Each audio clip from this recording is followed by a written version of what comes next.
My name is Lindsay Peckham. This is Billy Peel over here. We've been colleagues for quite some time. And before I sort of give a little background on ourselves, I just want to kind of take the temperature of the room here. I believe that the book Unreasonable Hospitality was sent to most of you. Who's read it? This isn't a trick question. If you haven't, that's okay. Who's read it? Okay, great.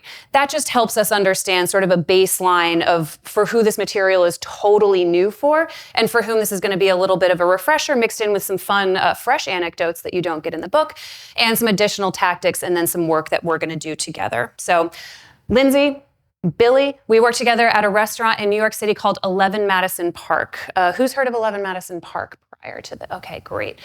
Cool. So 11 Madison Park is the fanciest of fine dining restaurants, right? We got 3 Michelin stars, which is the most that you can get. 4 stars from the New York Times, the most that you can get. And back in 2017, we were rated the literal #1 restaurant in the world by the most prestigious and rigorous awards committee that exists in our industry, which was very cool. During that time, Billy Peel was the general manager at 11 Madison Park, so I'm not going to say that was all necessarily because of him, but I'm not going to say that.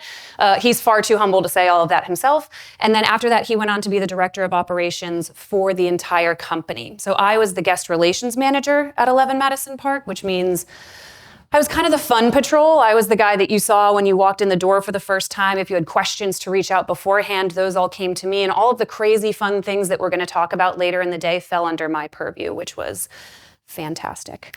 And so today we are here to talk to you about unreasonable hospitality. Because all of you, every single business is searching for their competitive advantage, right? You're trying to find the thing that's going to have your team go above and beyond.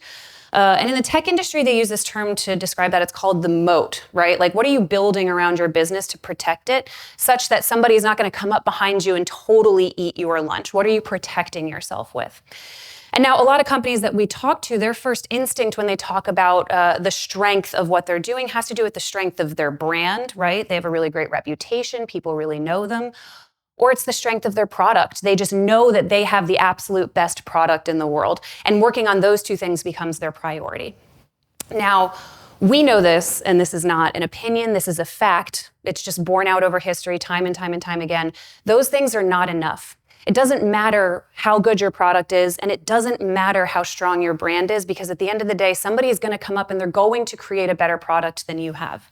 They're going to have something cooler and more fun. Somebody's going to build a brand that's more engaging and that's stickier than yours. Unreasonable hospitality is about both creativity and intentionality in pursuit of relationships. And what we're saying is that your relationship capital is the only real moat that exists for your business. And today we're here to talk about how we took 11 Madison Park, which when Will first started working there was just sort of a middling brasserie serving some French food in this beautiful space, and turned it into the literal #1 restaurant in the world. So today we're going to talk through a little bit. We're going to tell stories from that time as that all was progressing and happening. We're going to talk about the way that we did it. We're going to share the blueprint with you, and we're going to go through all of the tactics that we used in order to get there. So the day is going to be broken up into 3. We call them sessions. The first session is called Building Your Team. So this is about leaders and leadership and building the type of team and growing the type of team that is able to provide this unreasonable level of hospitality to your customers. And then the second part of the day, we call Pursuing Connection. So this is about building relationships and fostering a really strong culture. First part of the day is more about taking care of your team. Second part of the day is how you reflect that outward to take care of your customers. But those two things, it's intentional in the order of those, because if your team is not in a good place, your customers are not going to be well served. And then the third part of the day after lunch is when we go a little gangbusters. So that's when we're going to start workshopping together. We're going to tell you about all of the crazy things that we did at 11 Madison Park to bring us to the point where we were #1 in the world. And then we're all going to spend that time talking about how you can bring that level of service to your customers.